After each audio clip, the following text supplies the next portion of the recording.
Testing Twitch 1 2 3 1 2 3. Sorry. Testing Twitch 1 2 3 1 2 3.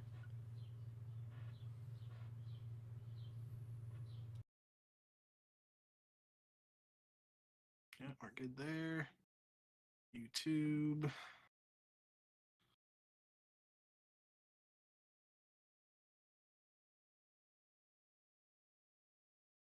Yep, we're good.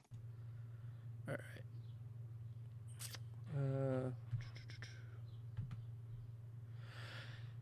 Hello and welcome to episode 183 of the Ego Chall Podcast. My name is Preston Byers, and as always, I'm joined by my co-host Justin Binkowski.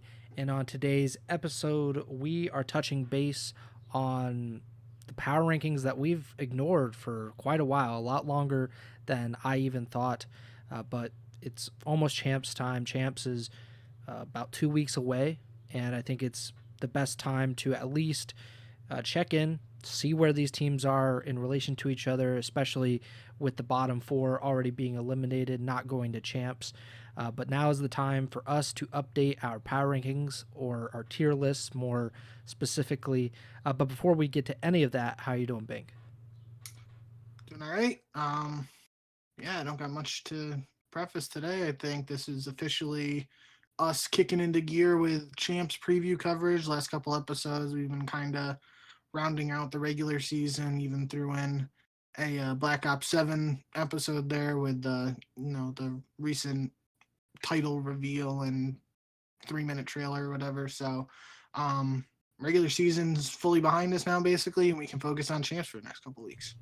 Yeah, and if you want to go back and look at our last power rankings, again, I thought we did something a little more recent than this, but when I was looking up through the YouTube channel, the last time that I could find that we actually updated our power rankings was right after Major 2, which was episode 152, February 13th. So right around Valentine's Day is when we did that, which, again, that's literally 4 months removed from right now, 4 months and 1 day. But I wanted to update what we said at the time. I wanted to at least refresh the audience and kind of maybe nitpick, or I think we did a pretty good job overall, but there are some teams that stand out as just we did not get that right at the end. But your power rankings and my power rankings were pretty similar. There's like a few differences, but not a ton here. You got I'm something? looking at this might have been after Major 1. Because, maybe it was. Because we both have Vancouver in D tier, and we wouldn't have had them in D tier after Major 2. Yeah, that's a good point. So this is pre-Major 2, or pre-Major 2 qualifiers, I should say, post-Major 1. So yeah, we haven't done anything for the bulk of the season, but your power rankings, starting at the bottom, F tier Vegas, that was right on to what, at the time they had not won a single match. D tier was LAG and Vancouver, like you just mentioned. This is right after they signed Neptune. We don't think very highly of them, of course, going into the Major 2 qualifiers. That turns out to be the complete wrong idea, and they end up going to the grand finals of not only Major 2, but Major 3 as well, and Minor 2, I believe, in addition to that. C tier, the Boston Breach, and C9, I think that's probably correct. B tier, Carolina, which at the time that was correct, and it would be for a little bit longer. Toronto, Miami, and Minnesota. Minnesota is the one that sticks out here, obviously. They finished 9th in the standings at the end of the season, and it just did not go their way. But I do agree that they looked more promising at probably this point in the season. A tier Optic, that aged really poorly for a while. I mean, I'm in the same boat as I'll detail in a little bit. And then S tier Atlanta and LAT, which that makes complete and total sense because this is right after Major 1. It was about as close as it can get in the grand finals of that major. LAT ends up losing, so you could nitpick. You can say that Atlanta was better. Obviously, they were. Atlanta goes on to win Major 2, and then LAT rattles off Major 3 and Major 4. So really no problem with those being at the top of the tiers. Mine, pretty similar. I put names on my tiers, but at the bottom was Of Course, which was Vegas by themselves. Above that, T12 Danger Zone, which was LAG, C9 Boston, and Vancouver. Again, just completely underestimated the impact that Neptune would have on that Surge roster and how much they would improve over the next month or two and become a championship contender. Then above that was a step below, and that was Miami and Minnesota in that tier. Title threats was above that, Toronto and Carolina. That did not age well really at all. Carolina was definitely not a title threat. They were like a top 4, top 5 team, but they could not beat the top 4, so that kind of rules them out of title threats. Toronto probably kind of in the same boat because I think they've finished top 3 at the highest, but they have never been to a grand finals to this point.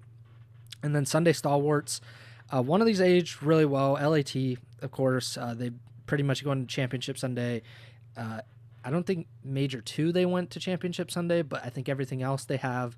And they've obviously won 2 majors. Optic is the other one. They did not even get to a Championship Sunday until...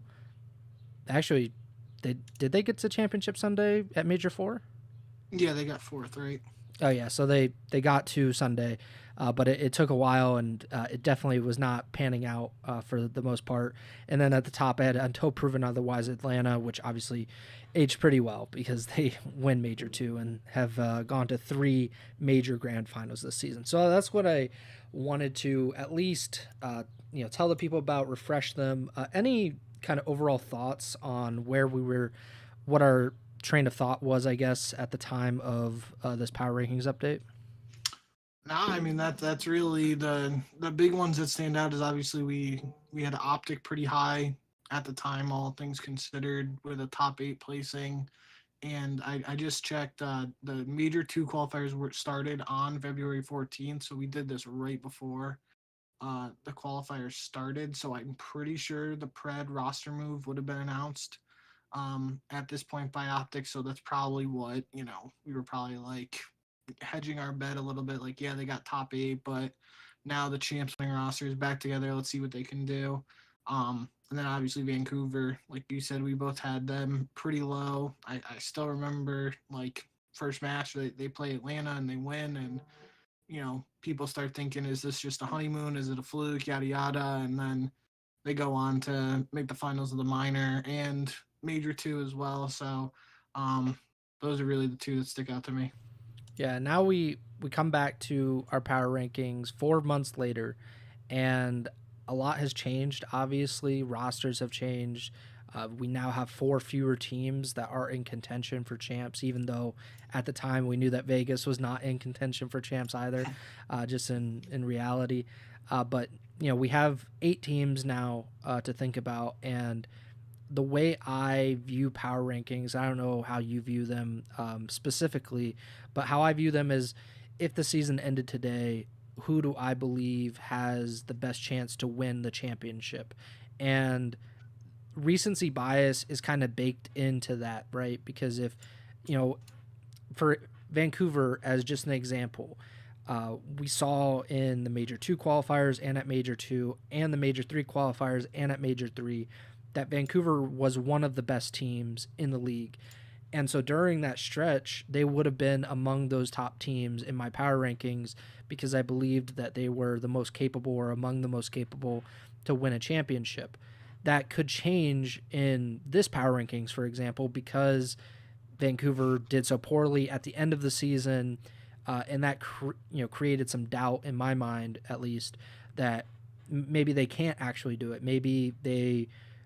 maybe at one point they were, but now they're not. And we have to kind of change our expectations a little bit going into champs. I'm not saying that's necessarily what the case for the Surge, but I was using them as an example.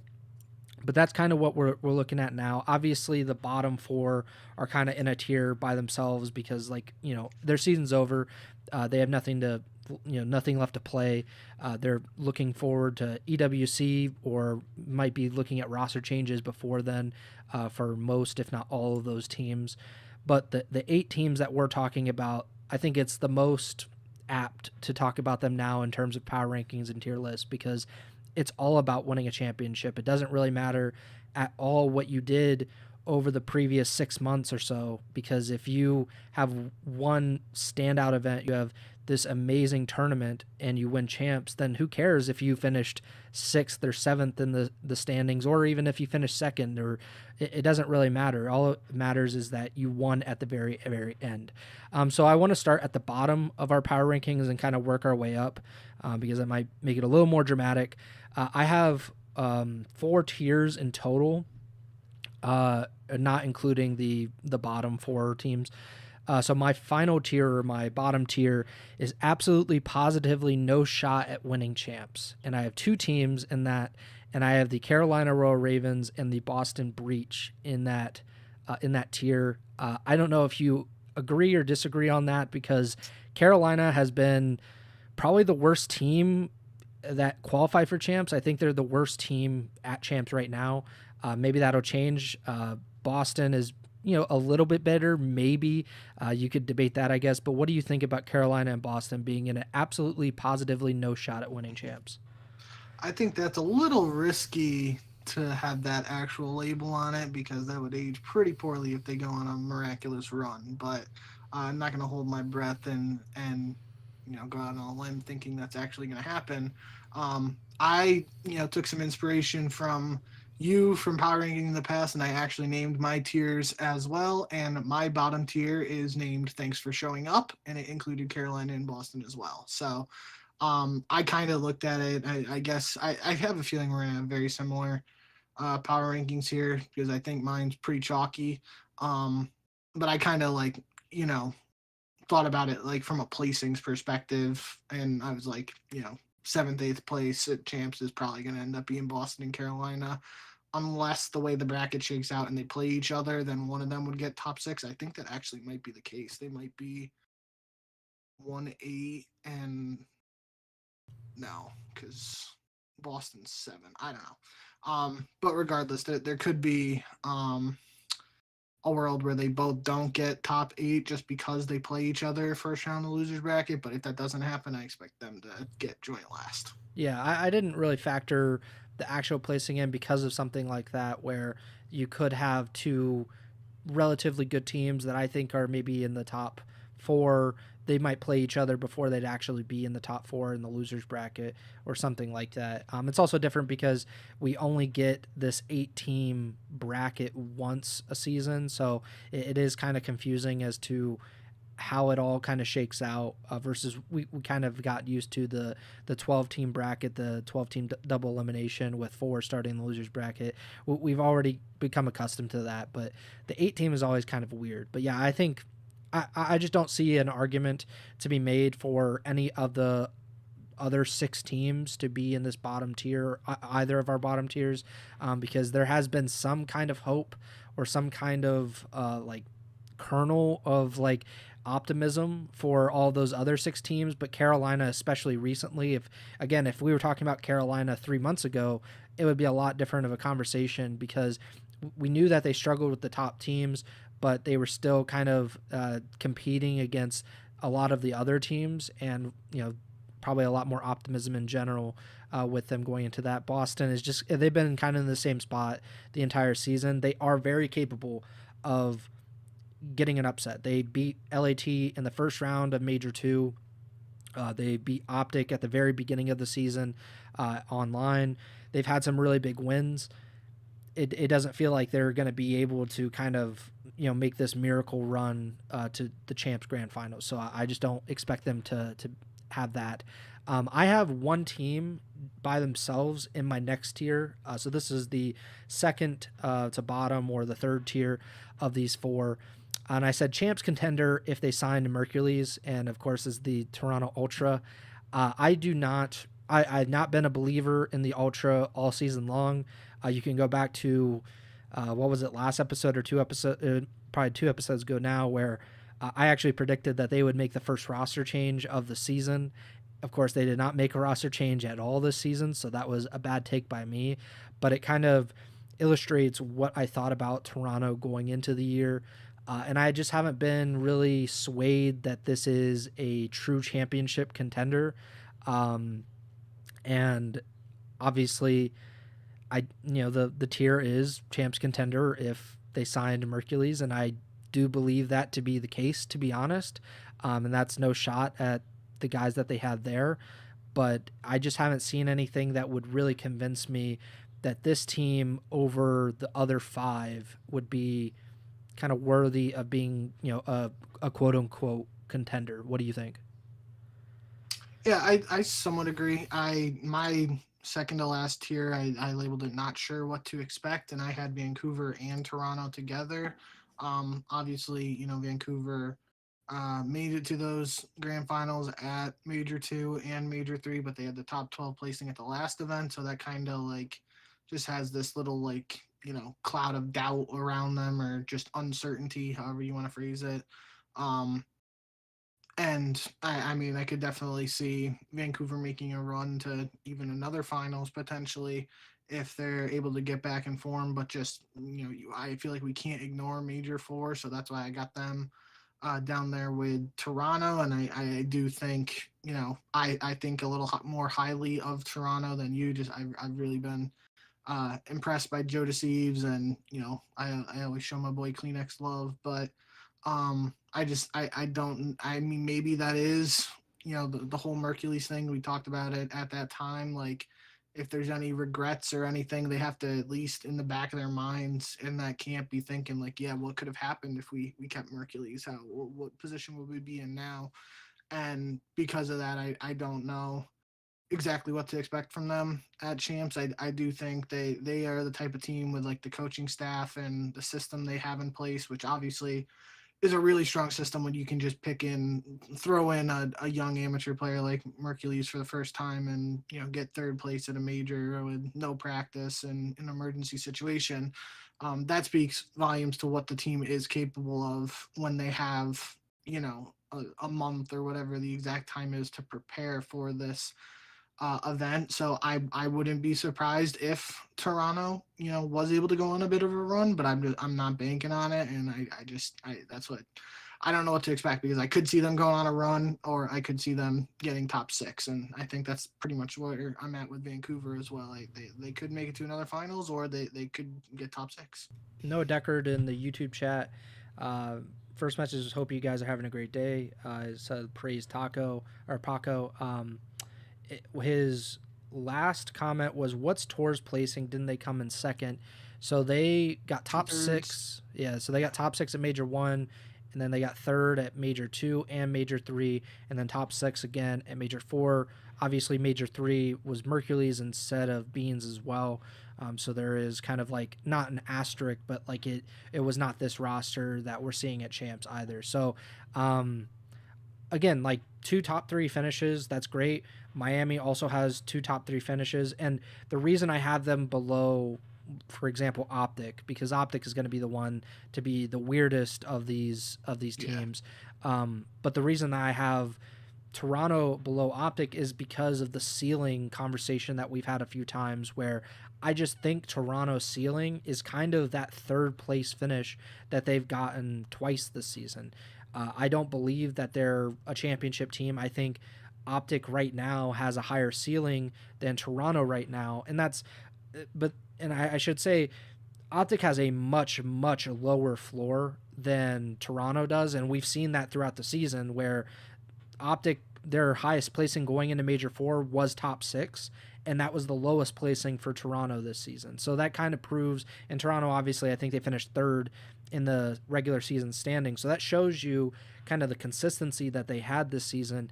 But at the same point, I don't believe that they can kind of rise above some of these other teams, even if they are a good team. And I should also mention real quick that this is an 8-team event. These are the best 8 teams, theoretically, in the league.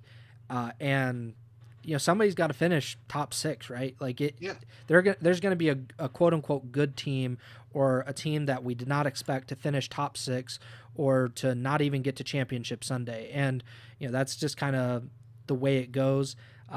Noah said, then not stopping Insight from Merck will go down in COD history as an all-time flop. I think they should have just dropped Beans, to be honest. I think Insight is good on the roster. I would have loved to see if they were able to keep him. I don't know the logistics of it. I don't know if he wanted to stay, if that was even an option.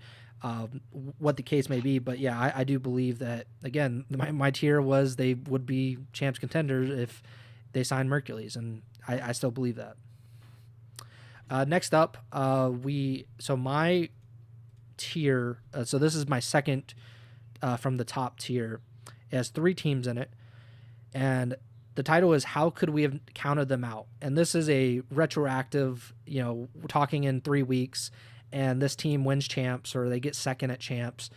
I believe that will be the quote that will be used most often with them. How could we have counted them out? And that is Miami, Optic, and Vancouver. So kind of playing off of what you said about Vancouver, you're just not sure what to expect of the Surge. I am not sure what to expect of the Surge. I'm not sure what to expect of Optic. And to be honest, I'm not really sure what to expect of Miami either. Miami does have 2 top 3 finishes. Vancouver has 2 grand final appearances at the majors. Optic does not have any of that. Optic has a bunch of first, second round exit at majors, but they have Mercules now, and I do believe that he is a game changer. I think he's one of the most talented players in the league already.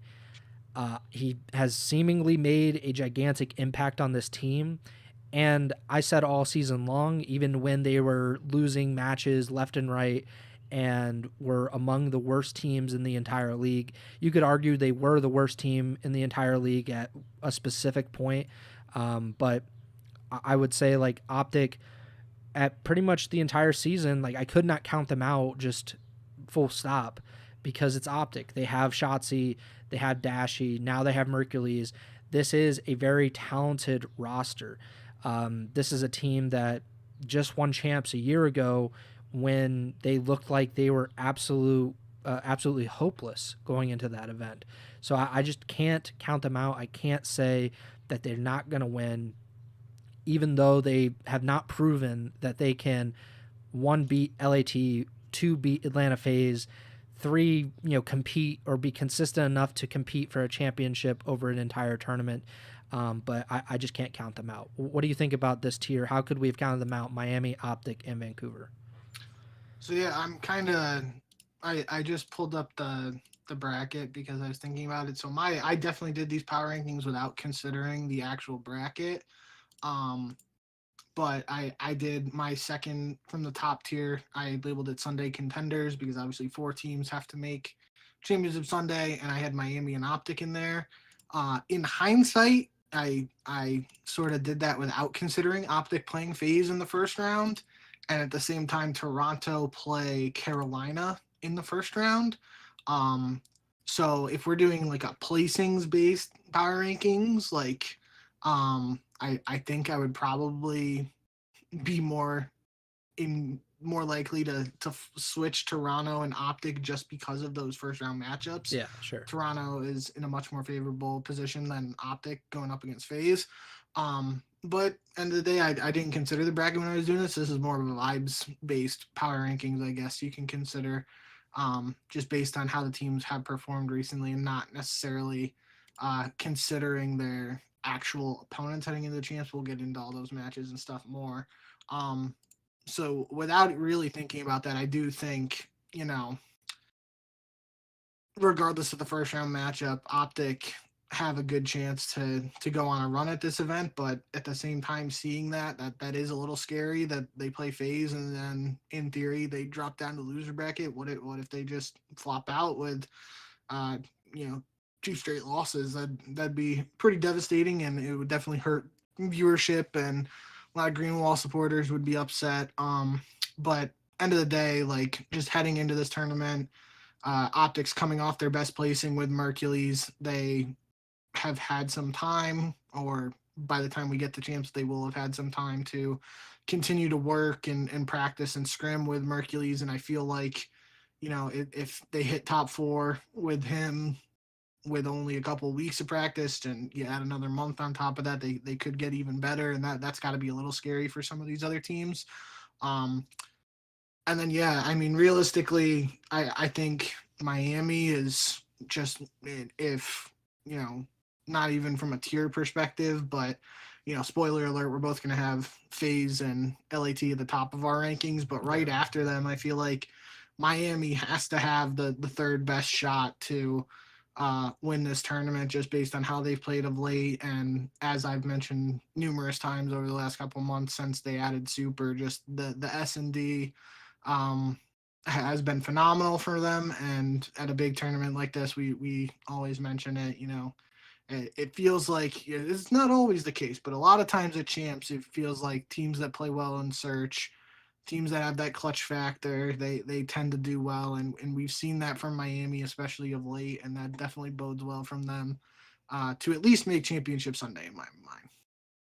Yeah, I agree. I should just mention the matchups real quick, just so people have it in the back of their minds. We won't discuss them at length or anything. Yeah, LAT versus Boston, Vancouver versus Miami, Atlanta versus Optic Texas, and then Toronto versus Carolina. So that kind of gives you an idea of like Toronto has like an easier path, quote unquote, to get to at least the second round, where Optic, they have a team that they have really struggled against for pretty much the last 2 years, and that just makes it a really difficult path to move forward.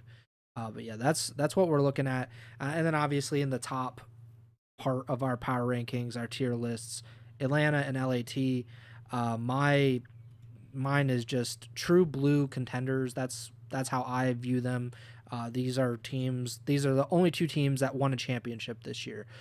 These are the teams that obviously Atlanta wins major 1 and 2, LAT wins majors 3 and 4, and we saw 3 grand finals between these two teams.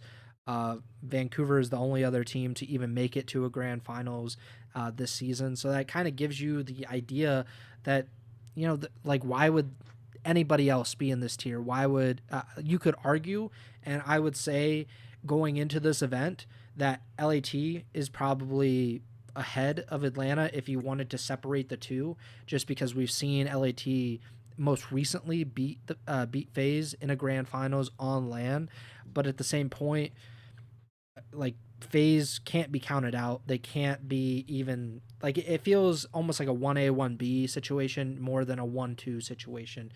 How do you feel about these two teams heading in?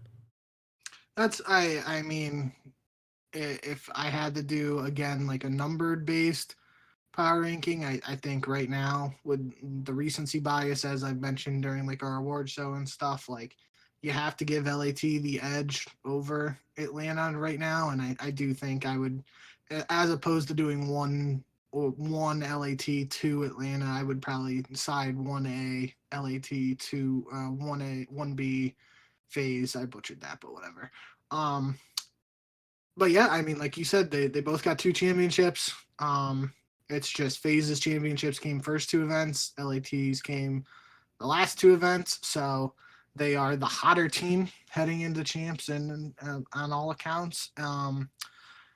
And again, like looking at those matchups, which I wasn't doing at the time, but just since we're on that train a little bit now, like Boston's given LAT some trouble this year, especially I think at Major 2.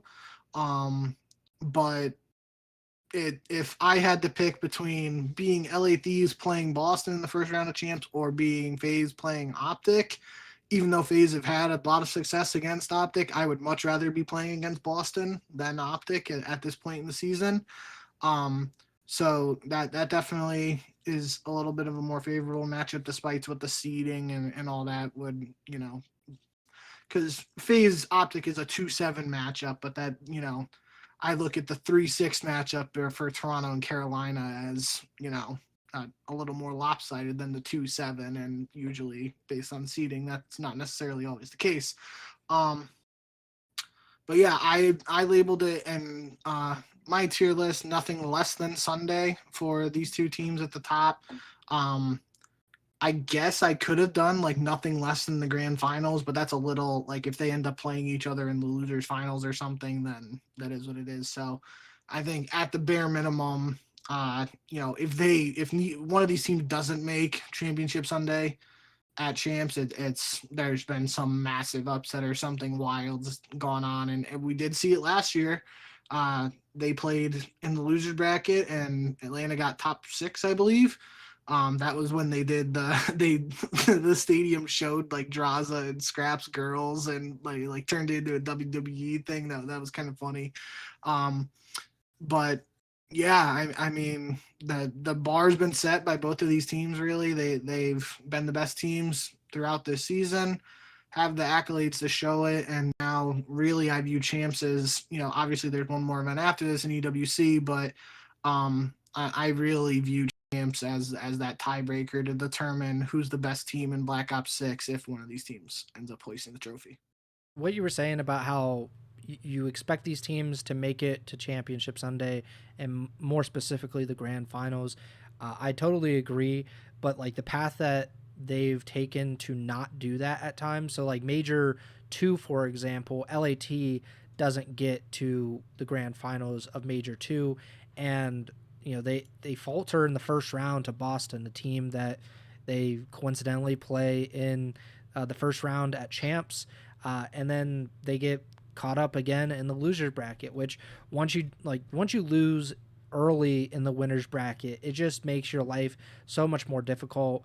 They cruised through Miami, Carolina, C9, and then they played Toronto in their fourth losers bracket match, and they still had to win another match after that to get to grand finals. Of course, it's a little bit different with an 18 bracket. It's a little bit shorter.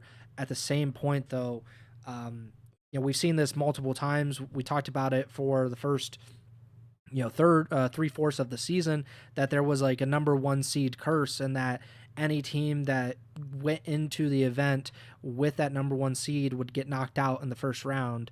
Of course, LAT kind of bucked the trend at the end of the season and kind of broke the curse, but I do think there is something to that. We could see it with FaZe as well, because like you mentioned, it is technically a 2-7 matchup between FaZe and Optic, but Optic is much better and much more adept to have that upset than most 7th place teams heading into Champs. And then, what I was going to say about FaZe especially was in Major 3, they had a similar thing happen to them. They lose in round 1 to Vancouver, and then they beat C9, they beat Optic, and then they lose to Miami in Game 5 in the losers bracket. Again, like, that's something that very well could happen, especially with a condensed bracket with 8 teams. You expect like teams like Boston and Carolina to kind of get knocked out pretty quickly, but then that leaves Miami and Toronto and possibly Vancouver. Those teams are really dangerous to eliminate you in the losers bracket. So I think that it's definitely not a guarantee. I think it's smart on your behalf to not say nothing less than grand finals, because Champs is kind of weird like that. We didn't expect Optic to win last year, and they did, and it wouldn't be the most shocking thing in the world if one of or both LAT and FaZe don't make it to grand finals. It would be kind of shocking that one of them didn't, just because of the odds of that in general. But it's I think it's more likely than not that we have one of those teams get knocked out before then, which is it makes it exciting. Pretty much anything can happen at the biggest event of the year. I'll just recap our power rankings real quick, just so people, if you're short for attention span, I guess you can kind of fly through this. So your power rankings at the very bottom, obviously not at Champs, Minnesota, C9, LAG, and Vegas. Then the next tier is thanks for showing up, Carolina and Boston. The tier above that, not sure what to expect, Vancouver and Toronto. The second from top tier, Sunday contenders, Miami and Optic. And then the top tier, nothing less than Sunday, LAT and Atlanta FaZe. My tiers are fairly similar, of course. So I had my not at Champs tier, Minnesota, C9, LAG, and Vegas. The absolutely, positively no shot at winning Champs tier, Carolina and Boston. Champs contender, if you sign Mercules, Toronto. How could we have counted them out? Miami, Optic, and Vancouver. And my top tier is the true blue contenders, LA Thieves and Atlanta FaZe. I think we're probably going to be proved wrong, because every time that we've done predictions on this show, it has not gone really according to plan. In the grand scheme of things, you have gotten all of the major champions right, but the path that we've taken to get to those specific predictions have been kind of weird. So I would expect something similar to happen with our power rankings as well. One thing, this will be a little bit shorter of a show in general, but one thing that I think we should mention, because we talked about it on the last episode, you sent it to me like a day after we did our episode on our wish list for Black Ops 7. So Courage, Jack, who obviously was a longtime commentator for Call of Duty, has been kind of in and around the scene for a long time, very popular YouTuber and live streamer now. But he kind of went on a little bit of a rant on, he was playing Fortnite and he was on stream, and he went on a rant about Call of Duty and said it feels like that we're resetting to level 1 every year, which was a sentiment that I think we both share, and we said on the last episode about how Call of Duty really doesn't have to do too much because they give you these things that they've taken away or kind of taken emphasis off of, and then they put it back in the game or they tweak it a little bit, and they're like, okay, this is it, and people are pretty excited most of the time. I wondered what you thought about Courage's comments. Yeah, I thought wow. I thought he shared some of the things that we were saying heading into Black Ops 7, or just in general when we're talking about COD and as a whole. The one thing that stuck out to me really was he was referring to, obviously more Warzone-esque stuff, because, he does the Battle Royales, but we were talking about it, I forget the exact context we were talking about it on the show, but like mentioning the guns and the like leveling system in COD, that you got to level your guns so you can use them in Warzone. And then we were talking about the blueprints and the microtransactions. That was what he was looking for.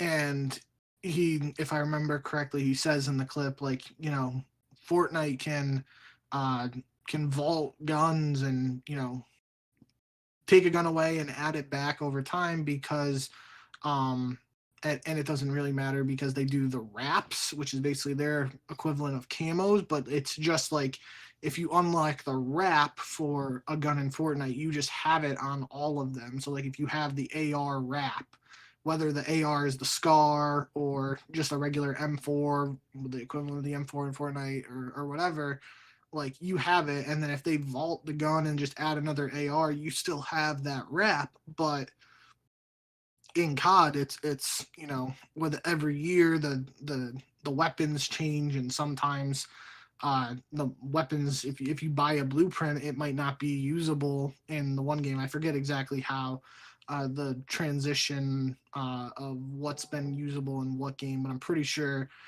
some of the skins and whatnot have weren't carried over. I believe they were carried over from like OG Warzone to Warzone 2, but then maybe after Warzone 2 to whatever we have now, there was some that weren't carried over. I don't know exactly. But that just got me thinking about that, because obviously, end of the day, in Fortnite, I think the skins are a bigger deal than like the camos or the wraps.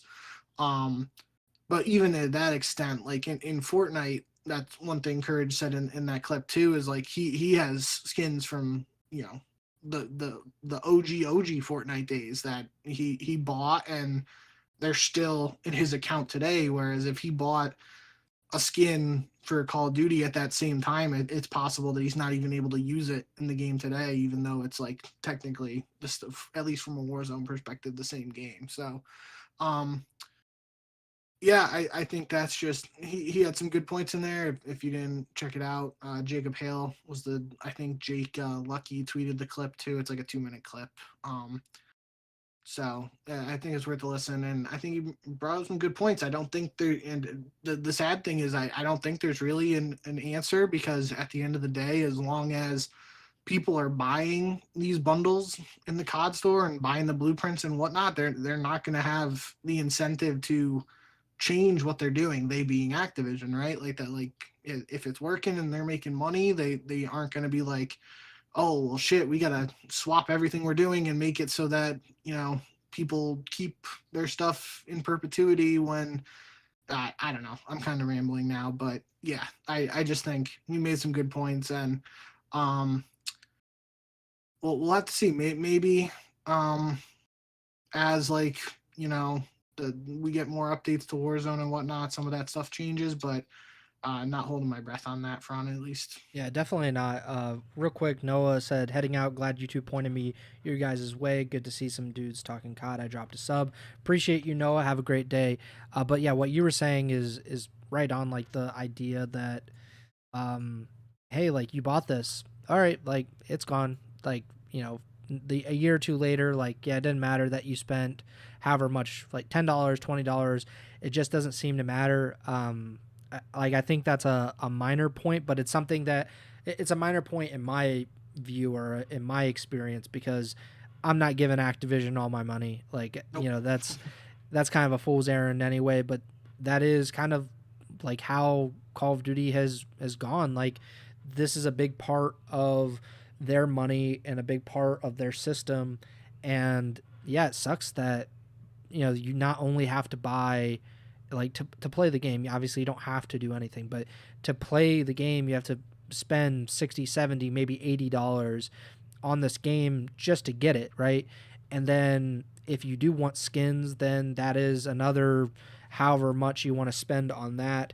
And then it's another year, another 60, 70, 80, $100 that you're out of in the first place, where Fortnite is again a free to play game and you can play the game without spending any money. Like there is not a single dollar that you have to spend.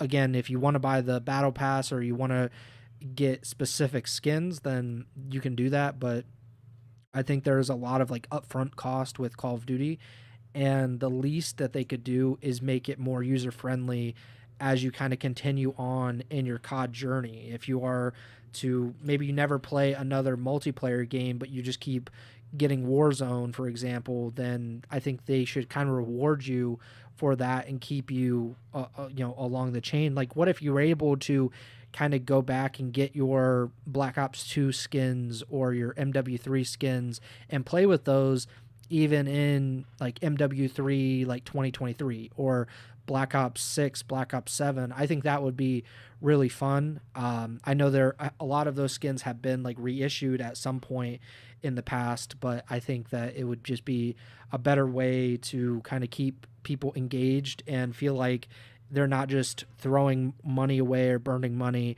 the instance that they buy it. But that's Now COD. now you got me longing for my Cherry Blossom MSMC in Black Ops 7. So if that doesn't happen, it's all your fault. Yeah, I mean, if we had COD Mobile, I'm sure we would have it now. So, one last thing, I saw a rumor that Uplink might be returning, which I don't like. Oh, There was a rumor that kind of on the point we were just making that you might be able to carry forward the weapons and the operators that you have in Black Ops 6 into Black Ops 7. Of course, this is all rumors, so again, it might not be anything. There was another thing about wall jumps and like potentially having like another feature in the movement, which that would make sense if Uplink were to return. What do you think about?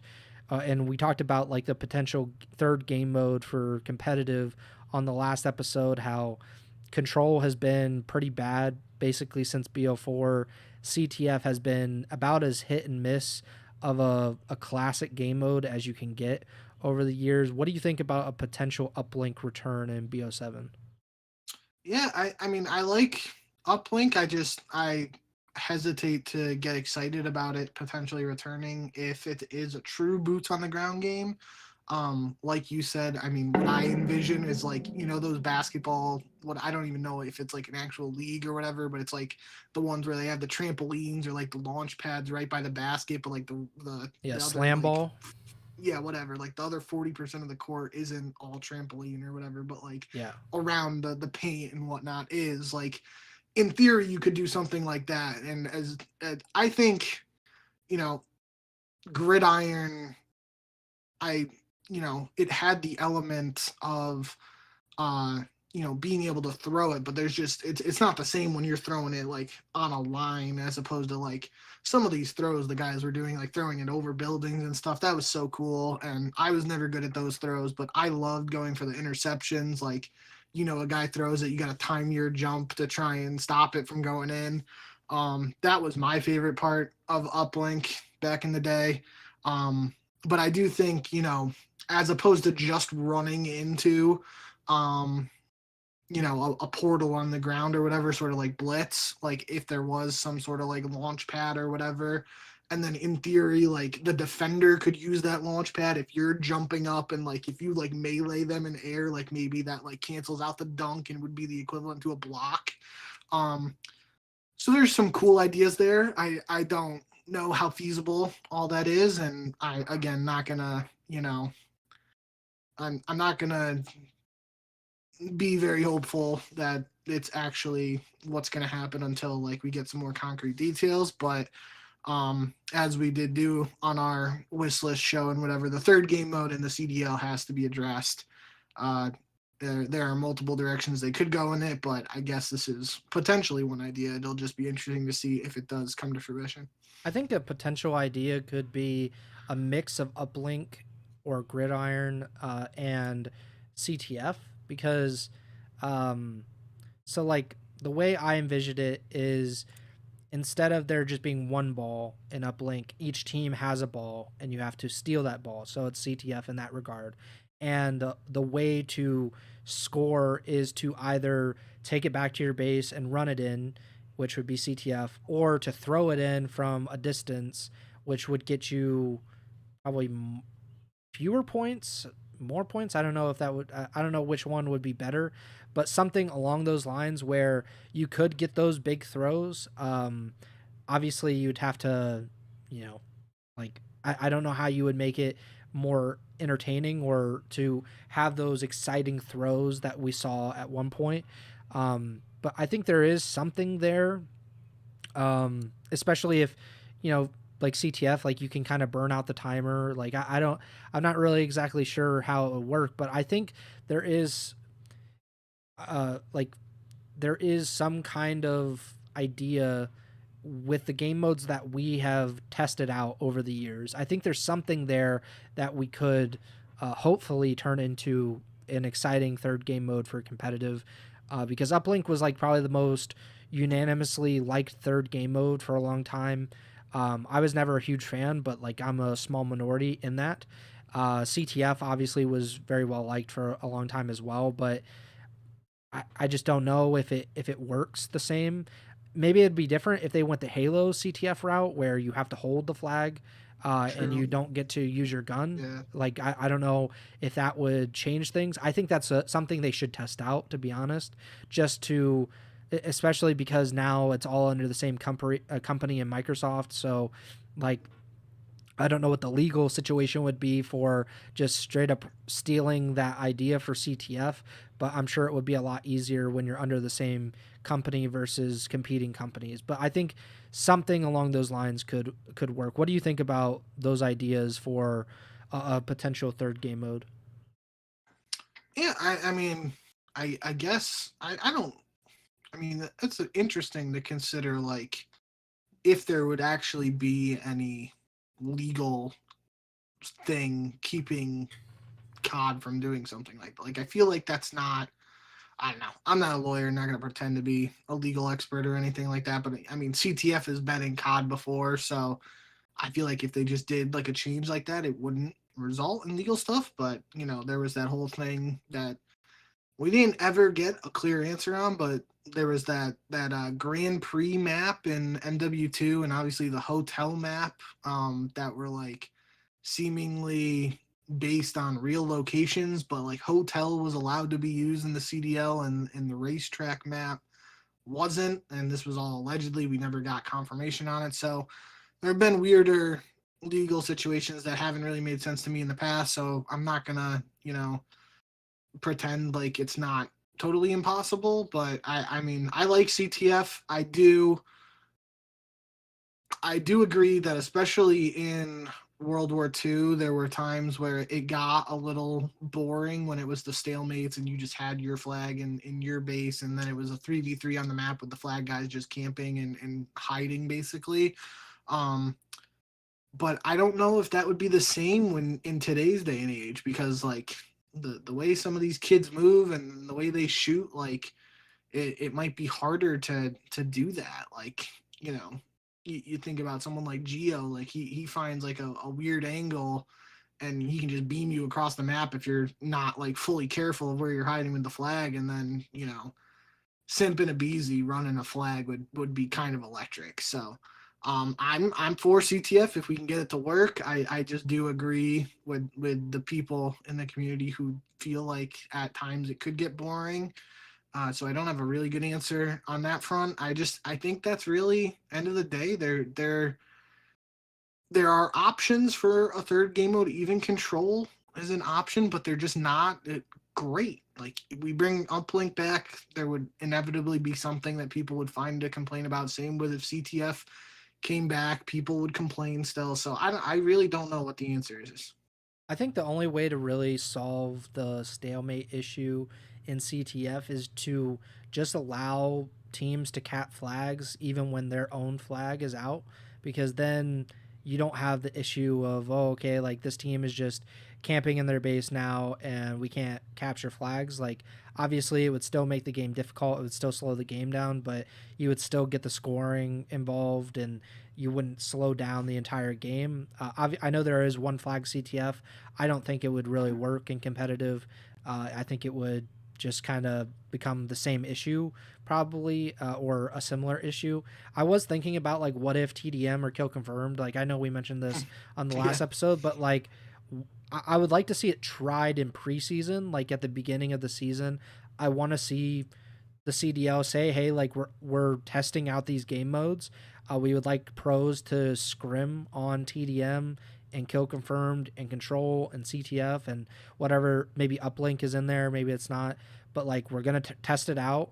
We want to live stream these tests. We want to see what works, what doesn't, what the viewers like, what they don't like.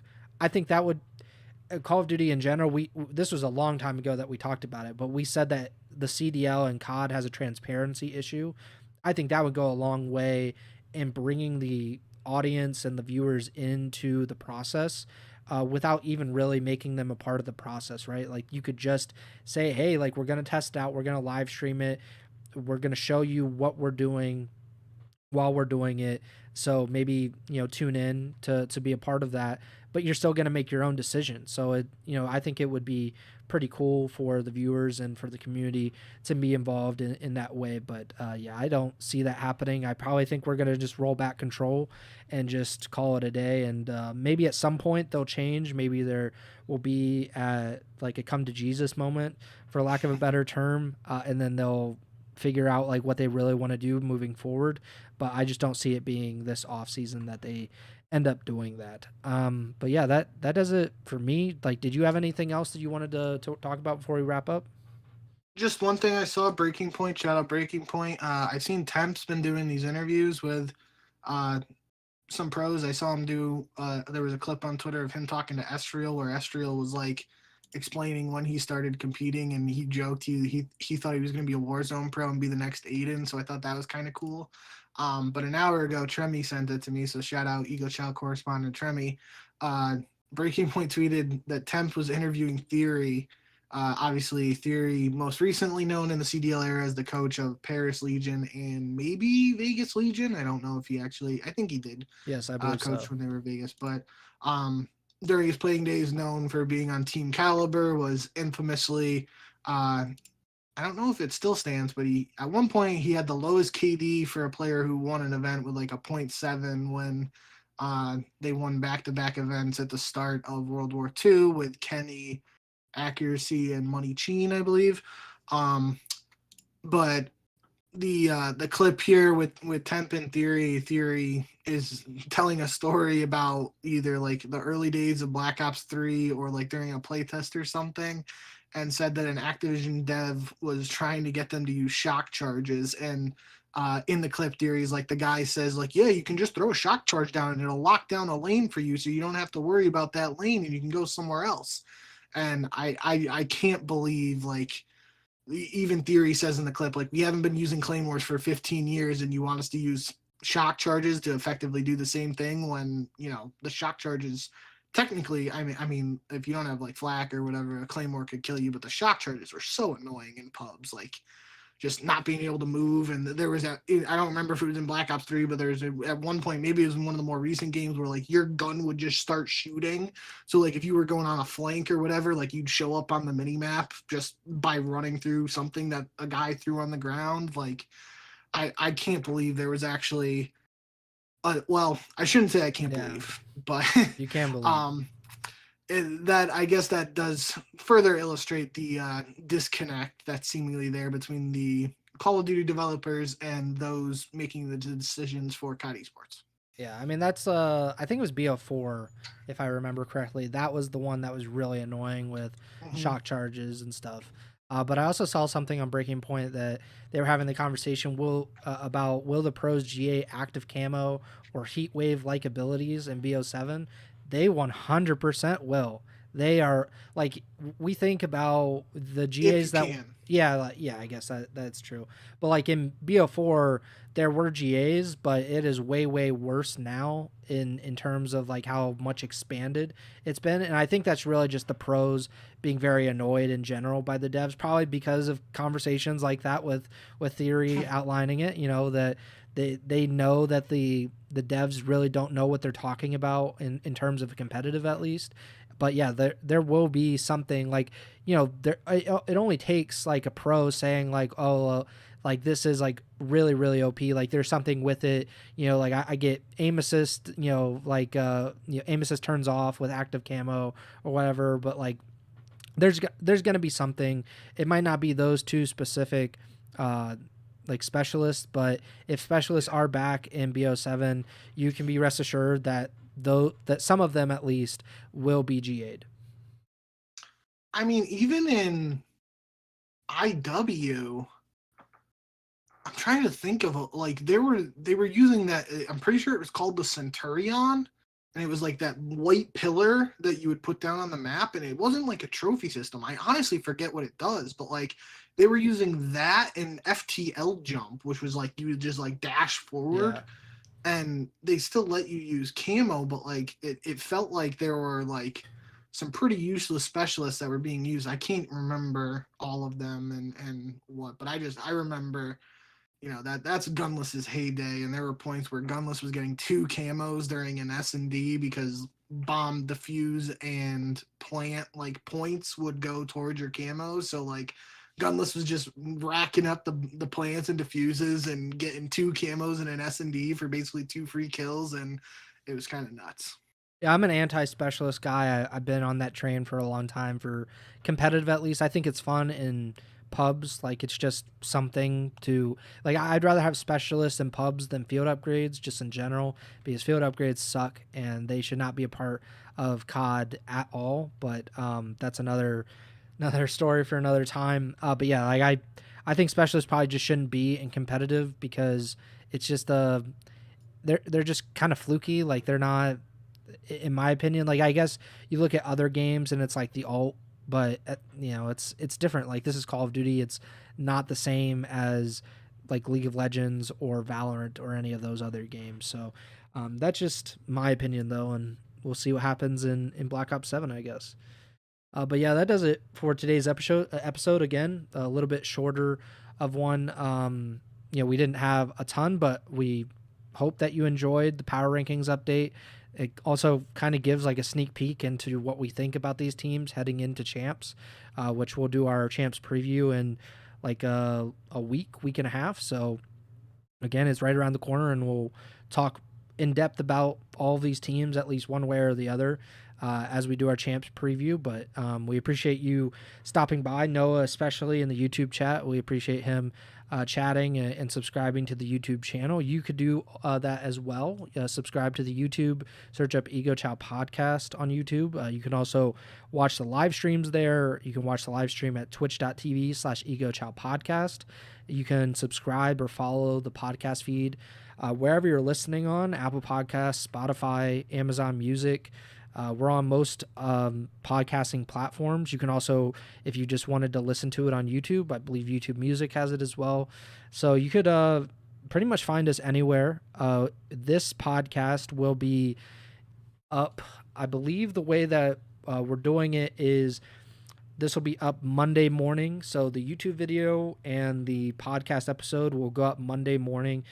So we're kind of on a more consistent schedule because we kind of stacked these up before I went out of town. But yeah, so this will go up Monday. But again, like, if you just wanted to watch it early, you could always watch the live stream back on Twitch or YouTube, and that's the way to do so. You can follow us on Twitter at jbink with 2Ks, at Pres Byers, and the Ego Chall Podcast Twitter is at Ego Chall Podcast. You can also follow Bink on Twitch, twitch.tv/jbink with 2Ks. And the next show will be, the live show is kind of up in the air because that's just kind of how we're doing things right now. But I'm planning for the next episode to go live, or to not go live, to be uploaded to the feed or to the YouTube channel on June 19th, which is next Thursday. And then we would do our champs preview that weekend, so like June 21st or whatever it is. So then it would give our viewers and listeners like 4 or 5 days before champs actually starts to listen to it, to kind of get a hold of. I'm sure that'll be quite a long episode in general, but that's kind of the plan right now. Obviously, we have legacy check that I think I mentioned that on either last episode or 2 episodes ago, but gonna talk about the legacies that are kind of on the line, like what is on the line for a lot of these players heading into 2025 champs.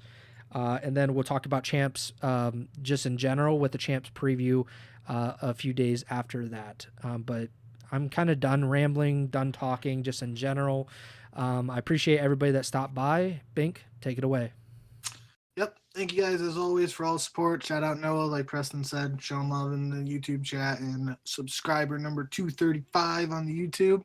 But yeah, officially in champs gear for the Ego Chall podcast, at least. And I'm pretty excited for legacy talk, because I think there's multiple directions we can go in with this for, basically everyone. But obviously there are some bigger names and some one-time champs who could become multi-time champs, and multi-time champs who could go to 3 rings, or stuff like that. So it should be a good time. I'm excited for that one. And then once we do that, we got a preview show going more in depth on all the individual matches that we know about in the first round and whatnot. So yeah, champs is coming up quick. Should be a good time, and hopefully you'll join us here for all of our preview coverage over the next couple episodes. But yeah, until we are live again, we'll see you then. And remember to send the chow.